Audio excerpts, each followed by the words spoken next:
I'm going to tell you about all of the books that I am reading in the month of July. I am really letting my two personalities run rampant. I'm reading nothing but summerween horror and romance. I'm honestly so here for it. I'm so excited. Nothing screams summer to me like horror and romance. So let's get into it. First, we have The Caretaker by Marcus Cleaver. This follows a woman who, being pretty desperate for a job, accepts a position as a caretaker. Over 3 days, she just has to watch over this house in the wilderness, but there are some really strange rules that she has to follow. We Used to Live Here was an absolute mind-bending trip, an absolute what the hell did I just read kind of book, so I'm really hoping that this one is as well. Next, we have Camp Damascus by Chuck Tingle. I've never read Chuck Tingle before, but I've heard such good things, and I'm so excited to try out his work. Didn't know this at the time of purchasing, but this is actually a YA. This follows a gay conversion camp. Nothing beats a horror summer camp for Summerween, and adding the additional horror of this being a conversion camp. I'm so excited. I'm sad. I'm also hoping to get to The Ruins by Scott Smith. This follows a group of friends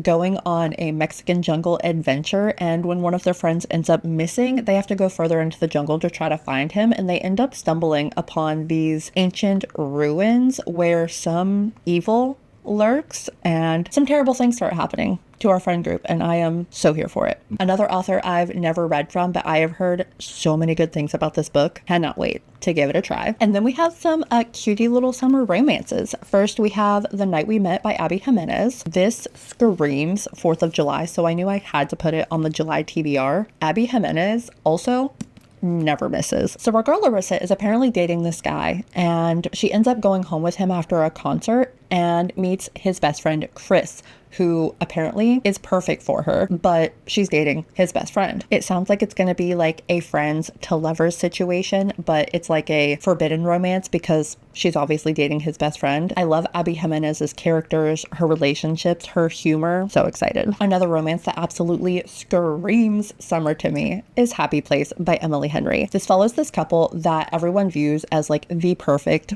#goals relationship, and they end up breaking up, but they don't tell their group of best friends. So a couple months later, when it comes around to their annual vacation together, they don't want to ruin the vacation, so they're just going to have to pretend that they're still together. The synopsis doesn't really go into what causes them to drift apart, but it does say that there are absolutely still feelings between them. So I'm looking forward to the journey of them hopefully falling back in love with each other. And if this cover does not scream summer romance, I don't know what does. If you couldn't tell, I am absolutely a seasonal reader, and I do not think I could have curated a more promising TBR